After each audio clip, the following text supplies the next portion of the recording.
Ang unang bagay na ginawa ko nang muli akong mabuhay bilang isang baka ay ang walang tigil na paglamon sa 200 kilong dayami. Ginawa ko ang sarili ko na pinakamatikas na baka sa kulungan. Inakala ng mga baka sa paligid ko na nababaliw na ako. Dapat ninyong malaman na habang lalo kang lumalakas, hindi ka lang mas madaling makakatay. Mas malaki rin ang tsansang ipadala ka para mag-araro at magtrabaho ng mabigat. Mas masahol pa iyon kaysa sa kamatayan. Pero ang hindi nila alam, nagising sa akin ang DevR Evolution System. Basta't kumakain ako, patuloy akong lumalakas. Bagamat mabagal ang pag-asenso sa pagkain ng dayami, at least, ligtas naman ito. Akala ko'y madali kong maaabot ang 3,000 kilo para mag-evolve. Ngunit hindi ko inaasahan ang pagdating ng 2 tao. Nasumire sa aking mga plano. Itay, huwag niyo pong patayin si Itim. Mabait po siya. Isang batang babae ang humihila sa kamay ng matipunong lalaki habang naglalambing. Ang mga mata niyang namumula sa kaiiyak ay paminsan-minsang sumusulyap sa direksyon ko. Pero hindi man lang nagbago ang ekspresyon ng matipunong lalaki. Duo. Masarap ba ang bistek? Masarap nga po. Pero, bago pa man makatapos magsalita ang bata, hinaplos ng lalaki ang ulo niya at sinabing, huwag kang mag-alala, hindi natin siya papatayin. May usapan na sa palengke ng karne. Ibenta na lang natin siya kapag malapit na ang bagong taon. Matapos marinig ang kanilang pag-uusap, pakiramdam ko'y biglang tumabang ang dayami sa bibig ko. Mabuti na lang at malayo pa ang bagong taon. Hanggat makakapag-evolve ako bago ang araw na iyon, siguradong makakahanap ako ng paraan para makatakas sa bakahang ito. Sa sumunod na 2 buwan, binilisan ko ng todo ang aking pagkain. Kahit tuyong dayami o magaspang na balat ng buto, isinubo kong lahat sa aking bibig. Subalit, hindi naging maganda ang resulta. Team, uri, alagang baka, kasalukuyang timbang, 800 kilo. Konstitusyon, 15, lakas, 20. Dahil puro pagkaing mababa sa enerhiya ang kinakain ko, hindi gaanong tumaas ang aking mga katangian. Bagamat kung ikukumpara sa ibang mga alagang baka, isa na akong dambuhala, pero kung lalabanan ko ang mga tao, wala pa rin akong binatbat. Habang iniisip ko iyon, muling lumapit sa akin ang matipunong lalaki kasama ang ilang mga tauhan niya. Nang makita niyang lalo pa akong tumikas, nagningning sa tuwa ang kanyang mga mata. Mga tol, tulungan niyo ko. Pagkatapos nating make arga itong malaki kong itim na toro, ililibre ko kayong lahat ng masarap na pagkain. Kahit na nagpumiglas ako ng todo, hinayla pa rin ako palabas ng kulungan habang mahigpit na hawak ang aking mga sungay. Nang makita ko ang malaking truck na may kulungang bakal sa harapan ko, nanlamig ang buo kong katawan. Kung ordinaryong maliit na truck lang sana, pwede ko pang subukang itumba ito para makatakas. Pero itong klase ng truck na may kulungang bakal, agad na dinurog ang lahat ng pag-asa ko. Ngunit noong isinakay na ako sa truck, napansin kong hindi pala nila kinandado ang kulungang bakal. Sa halip, isang trangka lang ang ipinansara dito. Ito na, walang duda, ang huli kong pag-asang makatakas. Humandar na ang truck, nagsimulang yumanig ng malakas ang sasakyan. Nakatitig lang ako ng mariin sa trangkang iyon. Basta't matulak ko lang iyon para bumukas. Makakaligtas ako, pero nakaupo ang matipunong lalaki sa driver's seat. Paminsan-minsan ay sumusulyap siya sa akin sa rearview mirror. Hindi ako makakilos ng basta-basta. Dumaan na ang sasakyan sa bulubunduking kalsada. Lalo pang lumakas ang pag-uga. Tinamantala ko ang pagkakataon habang abala sa pagmamaneho ang matipunong lalaki. At dahan-daang itinulak ang trangka gamit ang aking sungay. Unti-unti ko itong itinulak palabas. Subalit, noong malapit nang matanggal ang trangka, biglang nagpreno ng todo ang matipunong lalaki. Hoy, law daw, bulag ka ba kung magmaneho? Mula sa siwang ng kulungang bakal, nakita ko na may isang van na nakaharang sa gitna ng kalsada. Bumaba mula rito ang 3 piating lalaki. Ang nangunguna sa kanila ay may yosi sa bibig. May peklat siya sa mukha. Boss Lee, matagal-tagal din tayong hindi nagkita. Lumapit ang lalaking may peklat sa gilid ng driver's cab. Ngumisi siya ng nakakakilabot. Biglang nagiba ang mukha ng malaking lalaki. Law daw, anong binabalak mo? Wala naman. Narinig ko lang na may alaga ka raw na magandang baka at gusto kong makita. Sabi ni Law daw habang naglalakad papunta sa likod ng truck. Nakahiga ako sa loob ng kulungan. TSK. Ang tikas naman ng bakang to. Siguro mga 400 kilo rin to, no? Itinapak ni Law daw ang kamay niya sa kulungang bakal. May kislap ng kasakiman sa kanyang mga mata. Nagmamadaling bumaba ng truck ang malaking lalaki. Law daw, naibenta ko na ang bakang ito sa bagsakan ng karne. Huwag mo nang pag-interesin to. Ibinenta sa bagsakan ng karne. Sayang naman, pinatay ni Law daw ang upos ng kanyang sigarilyo. Lumapit siya sa tainga ng malaking lalaki at may ibinulong. Lalong sumama ang timpla ng mukha ng malaking lalaki. Sa huli, nagtiimbagang siyang nagsalita. Sige, pero kailangan mong dagdagan ang bayad. Biglang bumigat ang dibdib ko. Itong 2 taong to, sa harap ko pa talaga. Nagkasundo sa kanilang transaksyon. Ngunit sa sandaling iyon, biglang itinuro ni Law daw ang trangka at sinabi, Boss Lee, bakit hindi nakakandado itong kulungan mo? Natigilan sandali ang malaking lalaki. Nang akma na siyang magsasalita, bigla kong ginamit ang buong lakas ko. At sinuwag ng malakas ang trangka. Lagutok, agad na nabali ang trangka. Biglang bumulagta ang pinto ng kulungang bakal. Sumugod ako palabas ng kulungan. At direktang tumalon pababa mula sa truck. Lintik, nakatakas ang baka. Narinig ko sa likuran ko ang galit na sigaw ni Law daw. Pero nakapasok na ako sa makapal na gubat sa gilid ng daan. Nagkukumahog akong tumakbo papasok sa kalaliman ng gubat. Mula sa likuran ko, narinig ko ang sigawan at pagmumura ng malaking lalaki at ni Law daw. Habulin, itong baka na to, 30,000 ang halaga. Palapit ng palapit ang boses ni Law daw. Napakabilis ng takbo ng 4 kong paa. Ang hapdi ng mga sandang humahampas sa katawan ko. Pero hindi pa ako nakakatakbo ng matagal. Naramdaman kong nauubusan na ako ng lakas. Kainis, 2 buwan akong kumain ng damo. Hindi talaga ako nakapag-ipon ng sapat na enerhiya. Noong malapit na akong bumigay, bigla akong nakaamoy ng matapang na amoy ng dugo sa unahan. Sinundan ko ang amoy at tumakbo papunta roon. At doon ko natuklasan ang isang patay na baboy ramo na nakahandusay sa mga halaman. Mukhang hindi pa ito kitigalang patay. Humihingal ako habang nakatitig sa katawan ng baboy ramo. Mabilis na nag-iisip ang utak ko. Sabi ng system, lalakas ako kapag kumain ng kahit ano. Pero hindi naman sinabing damo lang ang pwede kong kainin. Palapit ng palapit ang mga yabag sa likuran ko. Wala na akong oras para mag-atubili pa. Bahala na, susubukan ko na ito bilang huling paraan. Yumuko ako, ibinuka ko ang bibig ko at kinagat ang laman ng baboy ramo. Buong lakas kong pinunit ang isang malaking piraso at isinubo ito. Agad na napuno ng lasang dugo ang bibig ko. Pinigilan ko ang pagkadiri at nilunok ito. Pero sa sumunod na segundo, sunod-sunod na tumunog ang notification ng system. Team, nilamon ang laman ng baboy ramo. Nakakuha ng 50 high energy points. Nadagdagan ng 5 puntos ang pangangatawan. Nadagdagan ng 8 puntos ang lakas. Nadagdagan ng 50 kilo ang timbang. Natigilan ako, isang kagat lang ng karne, mas mabisa pa kaysa sa isang buwang pagkain ng damo.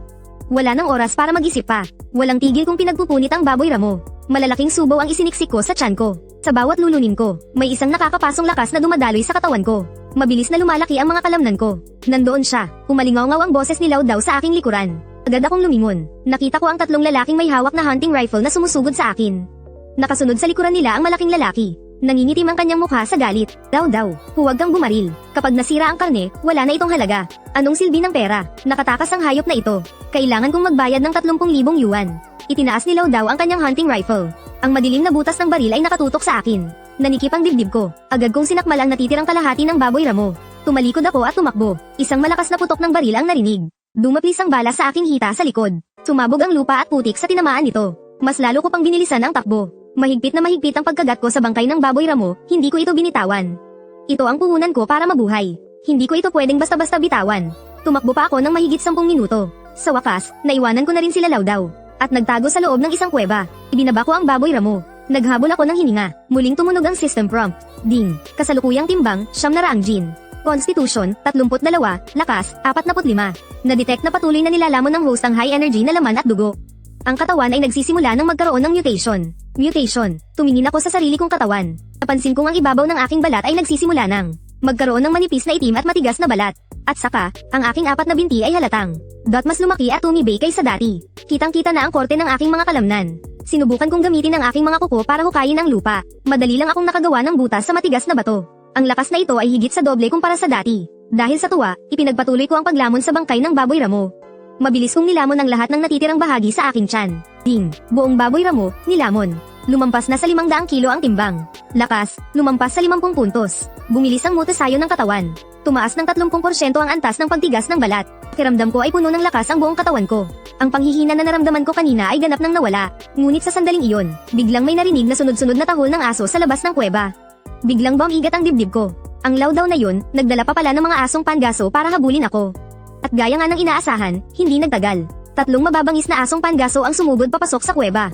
Habang nagpapakita ng pangil, sabay-sabay silang sumugod sa akin. Napakalaki ng katawan ng asong namumuna sa kanila. Mahigit 1 metro ang taas. Ang mga mata nito ay nanlilisik sa bagsik. Lapain nyo yan. Umalingaw-ngaw ang boses ni Lao Dao mula sa labas ng kuweba. Sabay-sabay na sumugod sa akin ang 3 aso.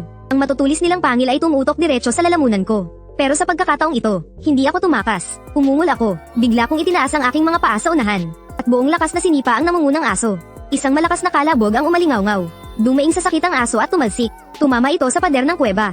Agad itong namatay. Natigilan ang 2 natitirang aso. Bumahid ang takot sa kanilang mga mata. Pero nagdilim na ang paningin ko. Sumugod ako at sinuwag ng buong lakas gamit ang sungay ko. Ang tiyan ng pangalawang aso. Dahil sa takot, tumalikod para tumakbo ang pangatlong aso. Pero tinapakan ko lang ng isang paa at nabali ang gulugad nito. Narinig mula sa labas ang boses ni Lao Dao na puno ng sindak. Ang halimaw na to, baka pa ba yan? Takbo, tinitigan ko ang 3 bangkay ng aso sa lupa. Biglang may pumasok na isang nakakabaliw na ideya sa isip ko. Kung ang pagkain ng baboy ramo ay nakapagpapalakas sa akin, ano naman kaya ang mangyayari kung kumain ako ng aso? Yumuko ako at sinakmal ang pinakamalaki sa mga aso. Buong lakas akong pumilas ng malaking piraso ng laman nito at isinaksak sa bibig ko. Team, nilamon ang laman ng mutated hound. Nakatanggap ng 80 high energy points. Lakas, tumaas ng 12 puntos. Constitution, tumaas ng 10 puntos. Agility, tumaas ng 5 puntos. Nagningning ang mga mata ko. Mas mataas pa pala ang enerhiya ng hound na to kaysa sa baboy ramo. Binilisan ko ang pagkilos. Walang habas kong nilamon ang katawan ng 3 hound. Kumpleto na ang paglamon. Kasalukuyang timbang, 1,200 Jin. Lakas, 78. Constitution, 65. Agility, 30. Na-detect na naabot na ng host ang critical point para sa mutation. Nagsisimula na ang matinding pag-mutate ng katawan. Pagkasabi mismo noon, biglang nag-init ng matindi ang balat sa buo kong katawan. Para bang may libo-libong langgam na kumakagat dito. Sa tindi ng sakit, nagpagulong-gulong ako sa sahig. Pero nagtiimbagang ako at hindi ako sumigaw. Makalipas ang halos 10 minuto. Sa wakas, nawala na rin ang nakakapasong init. Nagpumilit akong tumayo, yumuko ako para tingnan ang sarili kong katawan. Natigilan ang buong pagkabaka ko. Sa ibabaw ng balat ko ay may tumubo pa lang. Isang layer ng maitim na malabotong balat. Napakaligis nito sa pakiramdam. Para akong nakasuot ng isang layer ng armor. At sa may gulugad ko ay may bigla pang sumulpot. Mga 7 hanggang 8 matutulis na bone spike. Ang bawat isa ay may habang kalahating talampakan. Nagliliwanag ito ng malamig sa madilim na kuweba. Sinubukan kong iiling ang ulo ko. At napansin kong kumapal din ng bahagya ang mga sungay ko. Ang dulo nito ay kasing talis ng 2 patalim. Habang ako'y nabibigla, bigla kong narinig ang boses ni Lao Dao mula sa labas ng kuweba. Boss Lee, sigurado ka bang nasa loob yung halimaw na yan? Siguradong hindi yan makakatakas. Nanginginig ang boses ng matipunong lalaki. Halatang takot na takot siya sa nangyari kanina. Sige, kung ganun, huwag ninyo akong masisisi kung magiging malupit ako. Pinatay ng halimaw na yan ang 3 kong hound. Mamamatay ka ngayon. Pagkatapos magsalita ni Lao Dao, narinig ko ang isang kaluskos. Para bang may inihahanda silang kung ano. Maingat kong binantayan ang bakana ng kuweba. Habang naninigas ang mga kalamnan sa buong katawan ko. Ngunit sa sumunod na sandali, isang bagay na may tilamsik ng apoy ang inihagis papasok. Dinamita, nanlaki ang mga mata ko. Agad akong tumalikod at tumakbo papasok sa mas malalim na bahagi ng kuweba. Isang malakas na pagsabog ang umalingaw-ngaw. Yanig ng malakas ang buong kuweba. Ang mga durog na bato ay bumagsak na parang ulan. Napatumba ako sa lakas ng pagsabog. Tinamaan ang likod ko ng ilang matutulis na bato. Pero bahagyang kirot lang ang naramdaman ko.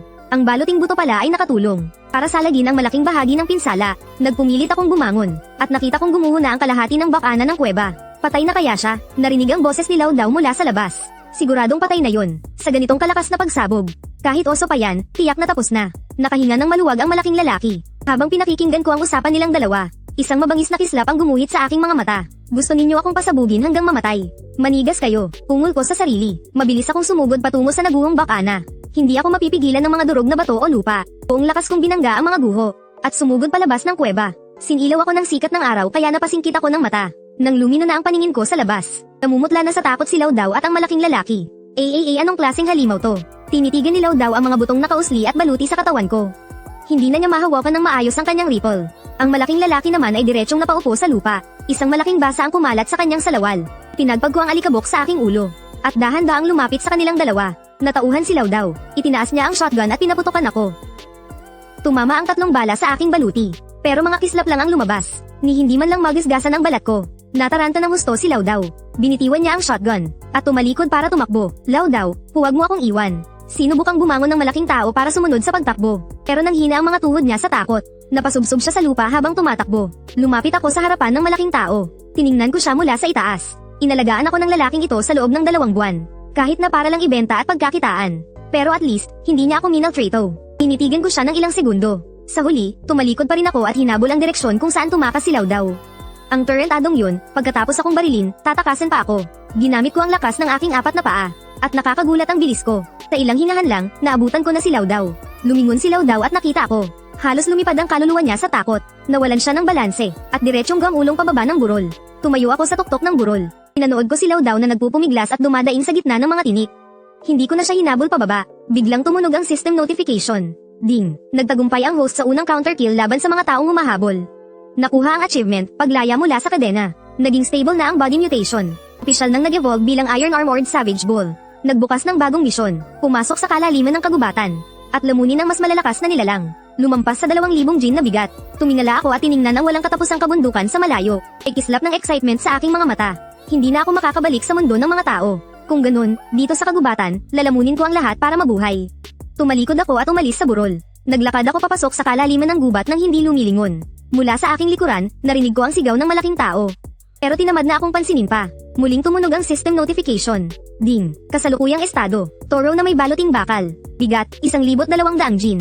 Lakas, 78. Katatagan, 65. Liksi, 30. Evolution value, 2,000 gin. Maaaring mag-unlock ng bagong anyo.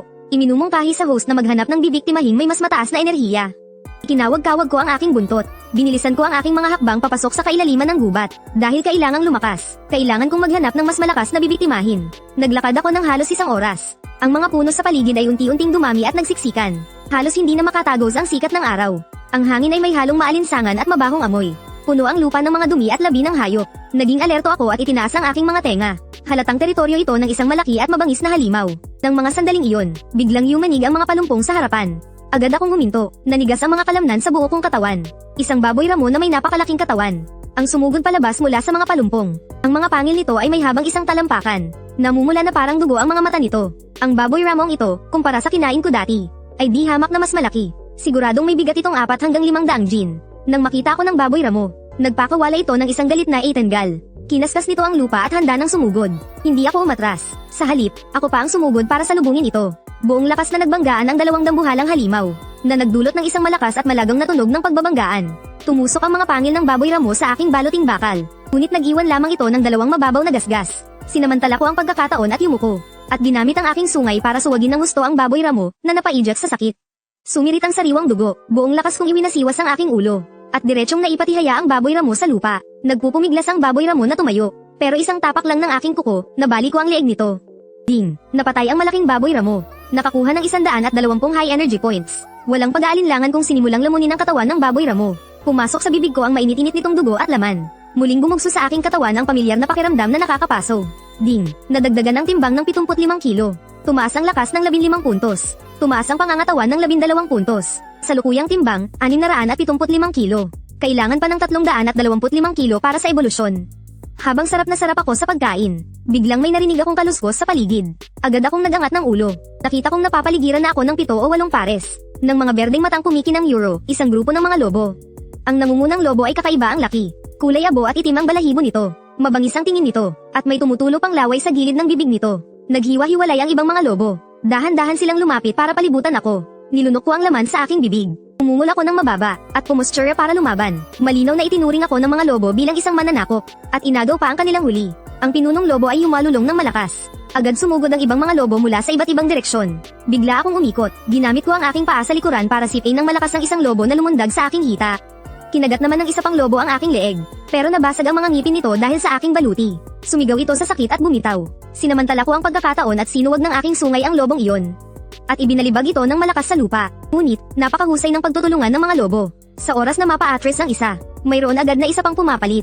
Nagsimula nang maubos ang aking enerhiya. Bumilis din ang aking paghinga. Sa sandaling iyon, biglang sumugod ang pinunong lobo mula sa tagiliran. Ang matatalas nitong kuko ay direktang patungo sa aking mga mata. Hindi na ako nakaiwas. Itinagilid ko na lang ang ulo ko at sinalag ito gamit ang aking sungay. Gumuhit ang kuko ng alpha wolf sa aking pisngi, at nag-iwan ito ng hiwa. Agad na bumulwak ang dugo. Umungol ako sa sakit. Lubusan na akong nagalit. Wala na akong pakialam kung anong wolf pack pa yan. Ngayon, magkakamatayan na tayo. Bigla akong bumuelo ng lakas, at ibinangga ko ng buong lakas ang mga butong tinik sa aking likuran sa alpha wolf. Napakabilis ng reaksyon ng alpha wolf.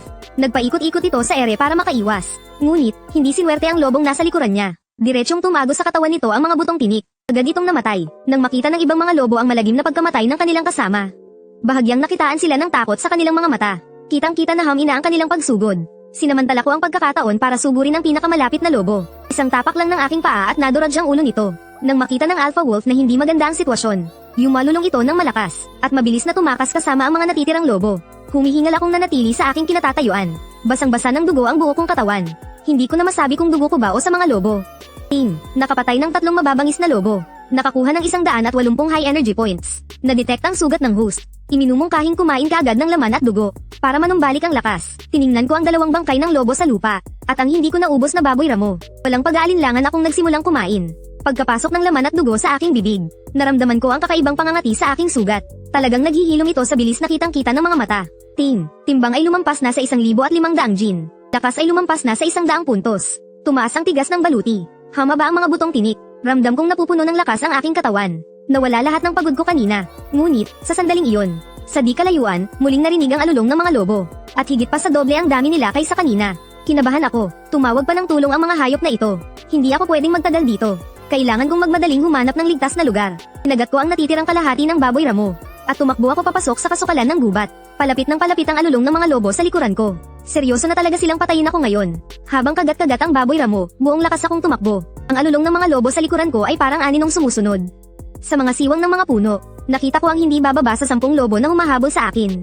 Ang nangunguna sa kanila ay yung lobo kanina. Talagang mapagtanim ng galit ang hayop na ito. Buong bilis akong tumakbo. Walang tigil ang paghampas ng mga sanga sa katawan ko. Ang pagkiskis nito sa aking baluti ay lumilikha ng nakakabinging ingay. Pero mas mabilis pa rin ang takbo ng mga lobo. Unti-unti silang nakakalapit. Noong malapit na nila akong maabyuten, biglang may lumitaw na malawak na lugar sa unahan. Tumakbo ako palabas ng gubat, At nadiskubre kong isa pala itong batuhan. Pagkakalayo at nagkalat ang malalaking bato. Mayroon ding maliit na sapa sa gitna. Hindi na ako nag-isip pa. Dumiretso ako sa batuhan. Sumunod naman agad ang mga lobo. Pinalibutan ako ng mahigit 10 lobo mula sa lahat ng direksyon. Wala na akong matatakasan pa. Ang pinuno ng mga lobo ay nakatayo sa ibabaw ng isang malaking bato. Tinititigan ako mula sa itaas. Punong-puno ng pagnanasang pumatay ang mga mata nito. Tumingala ito at yumalulong ng malakas. Agad na sumugod ang mga lobo. Sa pagkakataong ito, natuto na sila. Hindi na sila isa-isang sumusugod. Sa halip, sabay-sabay silang umaatake ng pangkaten. 3 lobo ang sabay-sabay na damamba sa kaliwang bahagi ko. Pagharap ko para labanan sila, may 2 lobo naman sa kanan na kumagit sa hulihang binti ko. Sa sobrang sakit, iwinasiwas ko ang hulihang binti ko. Pero itinumba naman ako sa lupa ng lobong nasa harapan ko. 4 o 5 lobo ang agad na dumagan sa akin. Walang awang pinagpupunit ng kanilang matatalim na kuko ang aking baluti. Kahit na matibay ang baluti, hindi nito kinaya ang sabay-sabay na pag-atake ng napakaraming lobo. Nagsimula na itong magkaroon ng mga lamet. Nagpumiglas ako ng husto. Ginamit ko ang mga tinik na buto sa aking likuran para tusukin ang isang lobong nakadagan sa akin.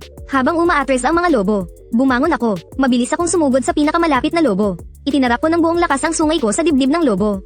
Iwinasiwas ko ito ng malakas at diretsong inihagis sa mga bato. Pero bago pa man ako makahinga, tumalon na ang pinunong lobo mula sa malaking bato. Diretso itong sumunggab sa aking leeg. Gumilid ako para umiwas. Nag-iwan ang kuko ng pinunong lobo ng 3 marka ng dugo sa aking mukha.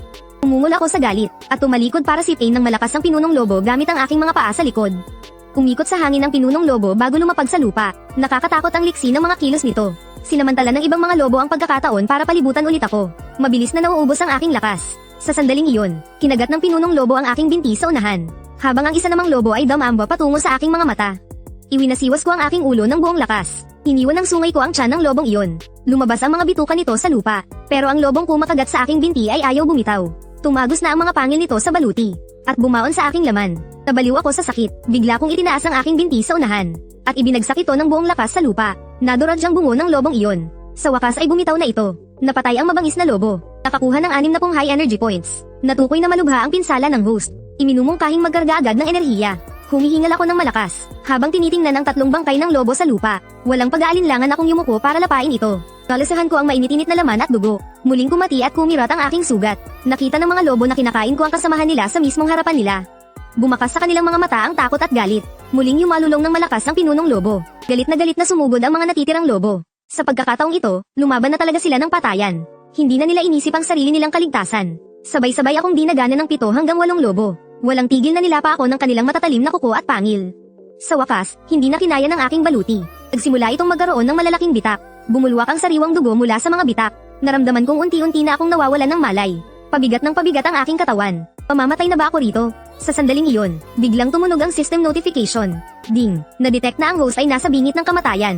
Ina-activate ang emergency evolution mode. Pilit na sinusunog ang lahat ng enerhiya sa loob ng katawan. Ina-activate ang berserk state. Sa sumunod na segundo, pakiramdam ko ay kumukulo ang lahat ng dugo sa aking katawan. Isang lakas na hindi ko pa nararanasan noon. Ang sumabog mula sa kaibuturan ng aking katawan. Nagpakawala ako ng isang sigaw ng galit na yumanig sa kalangitan. Bigla akong tumayo ng buong lakas. Lahat ng lobong nakadagan sa akin ay tumilapon. Naging kulay dugo ang aking mga mata. Mabilis na humaba ang mga butong tinik sa aking likuran. Mula sa kalahating talampakan ay humaba ito ng higit sa 1 talampakan. Nagsimulang maghilom ang mga bitak sa aking baluti. At lalo pa itong kumapal at bumigat. Kumikinang ito na parang metal. Sumugod ako sa pinakamalapit na lobo. Diretsyong tinapakan ng aking paa ang ulo nito hanggang sa sumabog. Damamba ang isa pang lobo. Pero isinungay ko ito pataas. At malakas na inihagis sa mga bato. Agad itong namatay. Para akong isang halimaw na nagwawala at uhaw sa dugo. Saan man ako dumaan, sunod-sunod na bumagsak ang mga lobo. Ngunit sa sumunod na segundo, biglang tumingala ang Wolf King at yumalulong ng malakas. Ang tunog ay nakakakilabot at nakakabingi. Pagkatapos nito, nagsimulang lumaki ang kanyang katawan. Ang mga kalamnan sa ilalim ng kanyang balahibo ay biglang umumbok. Ang kanyang mga mata ay lalong namula na parang dugo. Ang kanyang mga pangil ay humaba rin ng doble. Ang hayop na ito ay marunong din palang magwala. Mas bumilis pa ang Wolf King pagkatapos magwala. Hindi pa man ako nakakakilos. Damamba na ito sa harapan ko. Ang matutulis nitong kuko ay dumiretso sa aking lalamunan. Pilit kong inilihis ang aking ulo. Nag-iwan ng 3 dagwang kalmo ang mga kuko sa leeg ko. Umatras ako dahil sa sakit. Pero hindi ako binigyan ng Wolf King ng pagkakataong makahinga. Muli itong damamba. Sa pagkakataong ito, kinagat nito ang aking unahang binti. Tumatagos ang mga pangil sa aking baluti. At bumaon ng malalim sa aking laman. Nagpupumiglas ako at iwinawas-iwas ang aking binti. Pero hindi ko talaga ito maialis. Pahigpit ang kagat ng Wolf King at ayaw bumitaw. At patuloy pa rin itong pilit na pumipiles. Gusto nitong baliin ang aking binti sa pagkagat. Halos hindi na ako makatayo ng maayos dahil sa tindi ng sakit. Nararamdaman kong lumalangit-ngit ang aking mga buto. Hindi, kailangan kong makahanap ng paraan para makawala rito. Bigla kong itinaas ang isa ko pang paa sa unahan. At malakas na ipinukpok sa ulo ng Wolf King, 1, 2, 3. Sa wakas ay bumitaw na rin ang Wolf King. Pasuray-suray itong umatras ng ilang hakbang. Sinamantala ko ang pagkakataon at yumuko. Ginamit ko ang mga natitirang butong tinik sa aking likod. At buong lakas na itinarak sa Wolf King. Sinubukan ng Wolf King na umiwas. Ngunit dahil sa malalakas na tama kanina, naging mas mabagal ang kanyang kilos. Tumusok ang mga butong tinik sa kanyang balikat. Ginamit ko ang lahat ng lakas ko para itulak ito paabante. Isang lagutok, nabutas ang buto sa balikat ng Wolf King. Nagpakawala ito ng isang nakakahilakbot na sigaw. Nagpupumiglas ito ng husto para makatakas. Pilit ko itong idiniin para hindi makawala. Dahan-dahan ko siyang itinulak sa gilid ng bangin. Nakalambitin na sa ere ang mga hulihang binti ng Wolf King. Kung didiinan ko pa ng kaunti, pahuhulog na siya. Pero sa mismong sandaling iyon, biglang ibinuka ng Wolf King ang bibig nito at kinagat ang leeg ko. Gusto niya akong isama sa kamatayan. Tumagos ang mga pangil sa aking baluti. At bumaon sa aking mga ugat. Sumirit ang mainit na dugo. Naramdaman kong unti-unti na akong nawawalan ng malay. Pabigat ng pabigat ang katawan ko. Hindi ako pwedeng mamatay dito. Nagtiimbagang ako, at biglang bumuelo. Ginamit ko ang aking sungay para buong lakas na itaas ang Wolf King. Tumilapon ang Wolf King. Gumuhit ito ng arko sa himpapawid. Bumagsak ng malakas sa mga bato sa ilalim ng bangin. Napaurong ako ng ilang hakbang. Muntik na rin akong mahulog. Habol ko ang aking hininga. Napasubsob ako sa lupa. Walang tigil ang pagdurugo ng sugat sa aking leeg. Tumunog ang system notification. Ding. Napatay ang Mutant Wolf King. Nakatanggap ng 500 high energy points. Nakatanggap ng skill, Bloodthirsty Berserk Speed. Timbang, lumampas na sa 2,000 Jin. Takas, lumampas na sa 150 puntos. Bilis, lumampas na sa 80 puntos. Nagsisimula na ang malalim na ebolusyon ng katawan. Host, kailangang magkarga ng enerhiya sa lalong madaling panahon. Nagpumilit akong tumayo, paika-ika akong lumakad papunta sa gilid ng bangin. Nakahandusay sa ibaba ang bangkay ng Wolf King. Kahit nawasak at duguan ang katawan nito, pwede pa rin kainin. Dahan-dahan akong bumaba sa bangin. Lumapit ako sa tabi ng bangkay ng Wolf King. Ang laki pa rin ng hayop na ito kahit patay na. Sa tingin ko ay may bigat itong 600 hanggang 700 Jin. Hindi ako nagatubiling simulang lamunin ito. Pumasok sa bibig ko ang mainit-init na laman at dugo. Muling bumalat sa katawan ko ang pamilyar na nakakapasong pakiramdam. Nagsimulang maghilom ang sugat sa aking leeg. Tumutubo na rin muli ang mga bali kong butong tinik.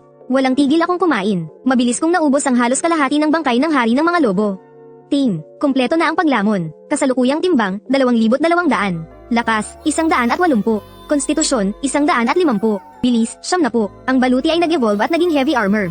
Tumaas ang depensa ng 200%. Nag-evolve ang mga butong tinik at naging parang talem. Tumaas ang lakas ng pagtagos ng 300%. Pakiramdam ko, puno ng lakas ang buong katawan ko. Ganap na nawala ang panghihinang naramdaman ko kanina. Tumingala ako, at nakita ko ang mahigit 10 lobo na nakatayo sa itaas ng bangin. Nakatingin sila sa akin. Puno ng paggalang at takot ang kanilang mga mata. Pumungol ako ng mababa. Agad na dama pa sa lupa ang grupo ng mga lobo. Nanginginig sa takot. Simula sa araw na ito, ang kagubatang ito ay teritoryo ko na. Pagkatapos kong lamunin ang hari ng mga lobo, dinala ko ang mga sumukong lobo pabalik sa kailaliman ng gubat. Sa mga sumunod na araw, walang tigil akong nanghuli ng mga hayop sa paligid. Nanatiling estable ang timbang ko sa 2,200 pounds. Naramdaman ng lahat ng hayop sa buong gubat ang presensya ko. Lahat sila ay umiiwas. Akala ko'y payapa akong makakapagpatuloy sa pag-evolve. Pero hindi ko inasahan na muling darating ang mga tao. Isang araw, habang umiinom ako ng tubig sa sapa, bigla akong nakarinig ng ugong ng helicopter mula sa malayo. Paingat akong tumingala, nakita ko ang 3 helicopter na papalipad sa direksyon ko. Agad akong tumalikod at tumakbo papasok sa makapal na gubat. Ngunit mas mabilis ang mga helicopter. Mabilis nila akong naabutan. Isang dambuhalang lambat na metal ang bumagsak mula sa itaas. Hindi na ako nakaiwas. Sapul na sapul ako. May kuryente ang lambat na metal. Agad na gumapang ang malakas na kuryente sa buong katawan ko. Nangisay ang buong katawan ko sa sakit. Nanlambot ang 4 kong binti. Lumapag ang helicopter. Mula sa itaas, tumalon ng 7 o 8 armadong lalaki. Ang nangunguna ay isang kalbong malaking lalaki. May nakasabit na stun baton at tranquilizer gun sa kanyang baywang. Sa isang tingin pa lang, alam mo ng profesional sila. Kapitan, ito na ba yung mutant na baka na sinasabi ni Lao daw? Lumapit ang isang batang miyembro. Puno ng pagkabigla ang kanyang mga mata. Tumango ang kalbong kapitan. Inilabas niya ang kanyang walkie-talkie at nagsalita. Dr. Su, nahuli na ang target. Hinihintay namin ang utos ninyo. Isang excited na boses ng babae ang narinig mula sa walkie-talkie. Napakagaling. Dalhin niyo siya agad pabalik sa Research Institute. Gusto kong personal na pag-aralan ang kanyang mutated genes. Nang marinig ko yun, kinabahan ako. Ang mga taong ito mula sa Research Institute ay espesyalista sa paghuli ng mga mutated na nilalang. Sumenyas ang kalbong kapitan. Agad na inilabas ng ilang miyembro ang kanilang mga tranquilizer gun. Itinutok ito sa akin at walang tigil na nagpaputok. Bumaon ang mga tranquilizer dart sa aking balat. Dahil sa lakas ng epekto ng gamot, nagsimulang lumabo ang aking kamalayan. Pilit akong nagpumiglas, pero hindi ko talaga matanggal ang metal na lambat. Pabigat ng pabigat ang aking katawan. Noong malapit na akong mawalan ng malay, biglang tumunog ang system prompt. Ding, na-detect na ang host ay nainiksyonan ng maraming anesthetic. Kasalukuyang sapilitang mina metabolize ito. Tinatayang aabutin ng 3 oras bago tuluyang magkamalay. Iminumungkahi sa host na magpanggap na walang malay. Humanap ng pagkakataong makatakas. Agad akong tumigil sa pagpupumiglas. Ipinikit ko ang aking mga mata at nagpanggap na hinimitay. Lumapit ang kalbong kapitan. Tinapak-tapik niya ako gamit ang stun baton.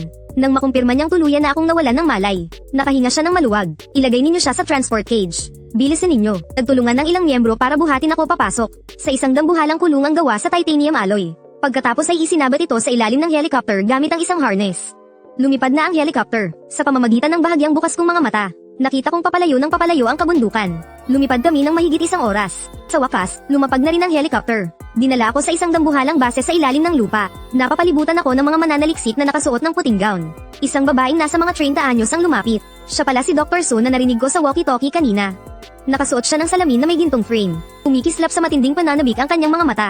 Napaka-perpekto. Ito ang pinakakumpletong mutated na specimen na nakita ko. Umikot si Dr. Su sa paligid ng hawla. Paminsan-minsan ay may isinusulat sa kanyang kwaderno. Kapitan, ilipat niyo siya sa laboratory number 3. Ihanda para sa gene sampling. Tumango ang kalbong kapitan. Inutusan niya ang kanyang mga tauhan na itulak ang hawla. Papasok sa isang mas malaking silid. Puno ang silid ng iba't ibang instrumento at equipment. Sa gitna ay may isang dambuhalang metal na surgical table. Nagsimulang bumilis ang tibok ng puso ko. Balak akong i-dissect ng mga taong ito. Lumapit si Dr. Su sa tabi ng hawla at naglabas ng isang hiringgilya na puno ng berdeng likido. Iturok muna ang gene stabilizer para maiwasang magwala ito sa gitna ng eksperimento. Sabi niya habang akmang bubuksan ang hawla. Ngunit sa mismong sandaling iyon, bigla kong idinilat ang aking mga mata. Ang bisa ng pampatulog ay halos na metabolize na ng system ko. Kaya ko nang gumalaw ngayon. Pumatungal ako sa galit. Buong lakas kong sinugod ang pinto ng hawla. Kahit na matibay ang holang gawa sa titanium alloy, hindi nito kinaya ang aking 2,200 gin na bigat at 180 puntos ng lakas. Lagutok, naiupi ang pinto ng hawla dahil sa pagkakabangga ko. Napatras sa takot si Dr. Su at sumigaw, gising na siya. Bilis, kuryentehin nyo. Napakabilis ng reaksyon ng kalbong kapitan. Agad niyang itinaas ang kanyang electric baton at sumugod sa akin. Ngunit nakawala na ako mula sa hawla. Isang malakas na tadyak ang nagpatilapon sa kanya. Bumangga siya sa pader at nawalan ng malay. Agad inilabas ng ibang mga miyembro ang kanilang mga tranquilizer gun. Itinutok ito sa akin at sunod-sunod na pinaputukan. Tumama ang mga tranquilizer dart sa makapal kong baluti. Lahat ay tumalsik lang. Sumugod ako sa pinakamalapit na miyembro. Magaling. Ang electrical resistance niya ay mas malakas pa kaysa sa inaasahan. Ang isang specimen na tulad nito ay talagang napakahalaga. Sabi niya habang naglalakad papunta sa isang cabinet. Kumuha siya ng ilang hiringgilya na puno ng asol na likido. Dahil walang epekto ang ordinaryong pampatulog, subukan natin ito. Isang high concentration gene enhancing serum. Sapat na para patulugin ng mahimbing ang kahit anong nilalang. Itinaas niya ang hiringgilya at dahan-daang lumapit sa akin. Nagpumiglas ako ng buong lakas. Pero mahigpit akong nakakulong sa electric net. Hindi ako makagalaw. Nang malapit nang tumusok ang hiringgilya sa aking balat, bigla kong ginamit ang blood frenzy. Sa sandaling ginamit ko ang blood frenzy, kumulo ang dugo sa buong katawan ko. Naging kulay dugo ang mga mata ko. Biglang lumaki ang aking mga kalamnan. Biglang tumaas ang lakas ko sa 300 puntos. Nagpakawala ako ng isang 8 na yumanig sa buong lugar. Bigla kong winasak ang high voltage electric net. Nang masira ang net, nagliparan ang mga kislap ng kuryente. Nagsimulang kumurap-kurap ang mga ilaw sa buong laboratorio. Sa takot, nang inag ang kamay ni Dr. Su. Nalaglag sa sahig ang hiringgilya. Kumalat ang asol na likido sa sahig. Sumugod ako sa pinakamalapit na aparato. At winasak ito ng buong lakas gamit ang aking mga sungay. Ang mga kagamitang iyon na napakamahal ay parang gawa lang sa papel sa aking harapan. Agad na naging mga basurang bakal. Bilis, pigilan niyo siya. Huwag niyo siyang hayaang sirain ang mga kagamitan. Sigaw ni Dr. Su. Pero ang mga natitirang miyembro ay hindi man lang nangahas na lumapit. Walang tigil kung sinira ang lahat sa loob ng laboratorio. Mga cabinet, mga aparato, operating table. Lahat ay dinurog ko. Sa sandaling iyon, nakakita ako ng isang malaking freezer sa sulok. Puno ito ng mga potion na may iba't ibang kulay. Sinugod ko ito, inumpog ko ang ulo ko at binasag ang pinto. 12 ng mga potion ang gamulong palabas. Mayroong pula, asul, at berde. At mayroon ding kulay lila. Nang makita ito ni Dr. Su, bigla siyang namutla. Hindi, mga high concentration gin potion yan. Hindi niya pwedeng inumin yan. Ngunit huli na ang lahat. Yumuko ako at sinungkit ng bibig ang isang lilang potion. Kinagat ko hanggang sa mabasag ang salamin. At nilunok ko ito ng isang lagukan. Pagpasok ng likido sa bibig ko, isang matinding init ang biglang umakyat mula sa lalamunan ko hanggang sa utak ko. Team, pagkonsumo ng high concentration gin strength ng potion, nakatanggap ng 800 high energy points. Biglang tumaas ng 50 puntos ang constitution. Naramdaman kong napuno ng lakas ang buong katawan ko. Ang epekto ng potion na ito ay mas malakas pa kaysa sa pagkain ng 10 Wolf King. Hindi ako nagatubili at ipinagpatuloy ko ang pag-ubos sa iba pang mga potion. Ang pula, asul, berde, lahat ay isinubo ko. Tuluyan ng gumuho ang mundo ni Dr. Su. Napaluhod siya sa sahig. Puno ng kawalan ng pag-asa ang kanyang mga mata. Wala na. Tapos na ang lahat. Ang mga potion na yun ay nagkakahalaga ng daan-daang milyon. Malulugi na ang Research Institute. Pero hindi ko siya pinansin. Nagpatuloy lang ako sa walang tigil na paglamon. Team, paglamon, kumpleto na. Kasalukuyang timbang, 2,500 kilo. Lakas, 280. Constitution, 220. Bilis, 150. Na-detect ang energy overload sa katawan ng host. Malapit nang pumasok sa metamorphosis slumber state. Pagkatapos magsalita ng boses, naramdaman kong pabigat ng pabigat ang talukap ng aking mga mata. Hindi ko na makontrol ang aking katawan. Teka, may mali sa mga potion na ito. Pasuray-suray akong tumakbo para makalabas ng laboratorio. Pero nalaman kong sobrang lambot ng mga binti ko at wala na akong lakas. Isang malakas na kalabog. Malakas akong bumagsak sa sahig. Nagsimula akong mawalan ng malay. Nang makita ito ni Dr. Su, muling sumili ang pag-asa sa kanyang mga mata. Habang wala siyang malay, turukan niyo agad ng anesthesia. At huwag niyo siyang hayaang makagalaw. Bumangon mula sa sahig ang kalbong kapitan. Lumapit siya habang sapo ang dibdib. Tinutukan ako ng ilang miyembro gamit ang kanilang mga tranquilizer gun. Sunod-sunod nila akong pinaputukan.